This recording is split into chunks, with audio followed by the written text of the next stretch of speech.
सुशीला की नई नई बहू आई थी, लेकिन सुशीला ने अपनी बहू को परेशान कर रखा था। उठते ही सुशीला की बहू काम पर लगती थी तो सो जाती थी, लेकिन उसका काम खत्म ही नहीं होता था, क्योंकि सुशीला उसे कभी फ्री रहने ही नहीं देती थी। जब भी वहाँ फ्री रहती थी, अरे बहू क्या हुआ, कुछ काम नहीं है? घर का कुछ काम खोल लो और काम करो। यहाँ पर आराम करने के लिए नहीं आई हो? तुम्हें पता है ना, ससुराल में काम किया जाता है, माँ बाप के घर भले ही काम ना करो। अरे माँ जी, लेकिन मेरी कमर दर्द करने लगी है, सुबह की मैं काम में लगी हूँ, थोड़ा सा आराम कर लेती हूँ, फिर मैं बाद में काम कर लूँगी। माँ जी आप सोचिए ना मेरे बारे में भी। अरे क्या सोचना, मेरे ज़माने में तो हम इतने काम करते थे कि पल भर भी लेटने का टाइम भी नहीं मिलता था। सुशीला अपनी बहू को फालतू कामों में ही लगा रखती थी, जिससे उसकी बहू राधा उससे बिल्कुल परेशान हो चुकी थी। नई बहू होने के कारण वह सुशीला से कुछ कहती भी नहीं थी, सुशीला का सारा कहाँ मानती थी, लेकिन बेचारी सारी थक जाती थी। हे भगवान, ये कैसा ससुराल मिला है मुझे, जहाँ पर मुझे आराम करने तक की फुर्सत नहीं है। जब देखो सिर्फ काम काम, क्या नौकरानी बनाने के लिए लाए हैं क्या ये? अब सुशीला अपनी बहू की दूसरों से बुराई भी करती थी। वह कितना ही काम कर लेती थी, लेकिन दूसरे पड़ोसियों के घर जाकर वहाँ सुशीला अपनी बहू की बुराई करने लगती थी। अरे आजकल की बहुएं तो होती ही ऐसी है, जब देखो काम के आड़े लेने लगती है।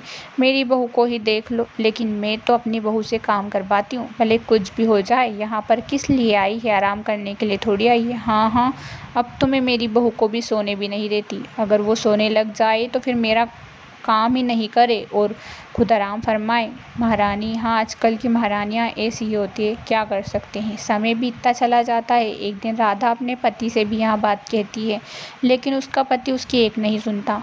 घर में माँ की ही चलती है, मैं माँ से कुछ कह नहीं सकता, तुम्हें पता है ना, माँ से कुछ कहूँगा तो कोई फ़ायदा तो है नहीं और उल्टा मुझे ही डांटेंगी।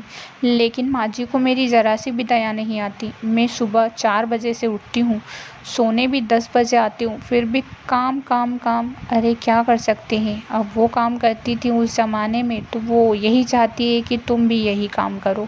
बेचारी राधा को उस घर में कोई समझ ही नहीं पाता था। लेकिन एक दिन राधा की नंद अपने मायके यानी कि उसके घर आती है। वह अपनी माँ से कहती है, अरे बेटा, तुम इतनी दुबली पतली कैसे हो गई हो? क्या हो गया है? खाना पीना छोड़ रखा है क्या मेरी बेटी ने? क्या हुआ, ससुराल वाले तंग करते हैं क्या? अरे माँ क्या बताऊँ, मेरी सास दिन रात मुझसे काम करवाती है।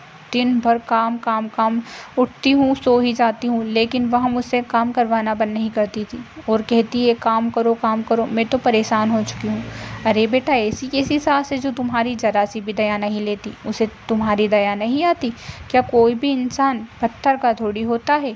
ऐसे कैसे वहाँ ऐसा कर सकती है? माँ अब क्या करूँ, उनको दिन भर काम ही काम कहती है। मेरे ज़माने में तो मैं ऐसा काम करती थी, वैसा काम करती थी, बस यही बातें दिन भर दोहराती रहती है। सुशीला को अपनी बेटी की यहाँ बात सुनकर उस पर दया आती है। एक दिन राधा भी उससे यही बात कहती है, माँ जी आपने अपनी बेटी की तो दया ले ली, कह दिया कि वहाँ पत्थर की थोड़ी है जो इतना काम करेगी, और आप मुझसे भी तो यही बातें करती हो। आप भी दीदी की सास जैसी ही हो, क्योंकि आपको भी मेरी दया नहीं आती। अरे ओह, ये क्या कह रही है, मुझसे जुबान लड़ा रही है? मेरे सामने तुम्हारी बोलने की हिम्मत कैसे हो गई? ऐसा वैसा कहने की तुम्हारी हिम्मत कैसे हुई? माँ जी मैंने कौन सा गलत किया, सही ही तो कहा ना। आप भी तो बिल्कुल दीदी की सास जैसी हो, मेरी दया नहीं लेती। मेरी माँ भी तो आपके बारे में यही कहती होगी ना, और मेरी दया लेती होगी। अब आप खुद ही सोच लो कि आप गलत हो या मैं।